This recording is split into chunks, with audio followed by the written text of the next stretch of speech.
هناك اتصال من هولندا، من معنا؟ أم نسرين من هولندا، تفضلي. السلام عليكم. عليكم السلام ورحمة الله. رجاء أقدر أكلم الشيخ؟ تفضلوا. نعم. والله شيخنا بصراحة أنا دا أتابع حلقاتك يعني صار لي فترة طويلة. طيب.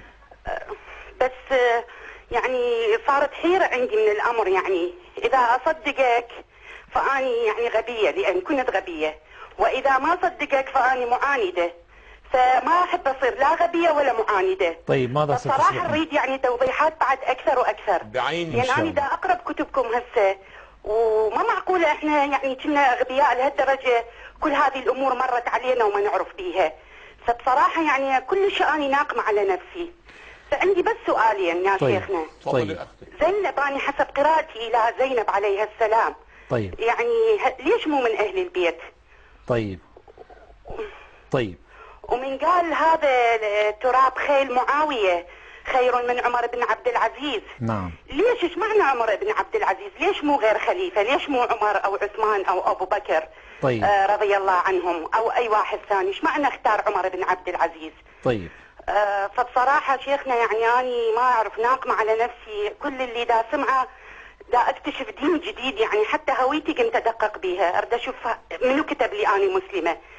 فشكرا جزيلا لكم يعني على هاي التوضيحات وجزاكم الله خيرا. بارك شكرا جزيلا يا شيخ. بارك الله يحفظك أختي العزيزة. أهلا ومرحبا.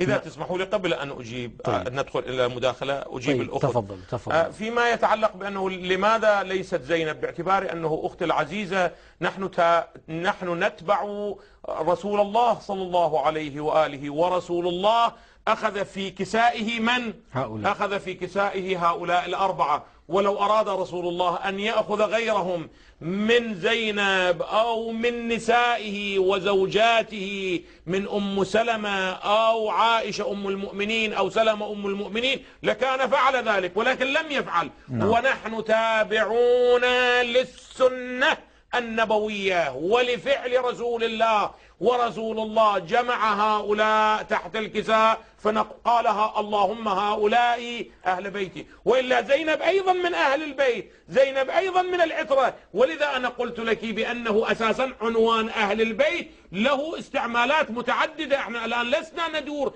في عنوان أهل البيت لغة، نقول مرادنا من أهل البيت في حديث الثقلين هم من؟ هؤلاء، أو آية التطهير، هذه القضية. أحسن. أما القضية الثانية وهي أنه لماذا اقتصروا على عمر بن عبد العزيز، باعتبار أنه يريدون أن يقولوا عمر بن عبد العزيز، باعتبار أن النهج الأموي يعتقد أن عمر بن عبد العزيز هو الخليفة الراشد الخامس. نعم. يعني يجعله في عدل عثمان وأبو بكر وعمر، هذه الطبقة. نعم. هم يجعلونه. نعم. فيريدون أن يقولون أن ترابا لحق بأنف جواد معاوية أفضل من عمر بن عبد. أنا لا أعلم لماذا أنهم لم يقولوا ذلك في العشرة المبشرة في الجنة، قالوها في من؟ نعم. في معاوية. ولأنه منع شتم أمير المؤمنين عمر بن عبد العزيز. هذا جزاء ماذا؟ جزاء لعنه. نعم. أما أختي العزيزة تقولين بأنه أنت حائرة وأنه لا أنت غبية ولا معاندة.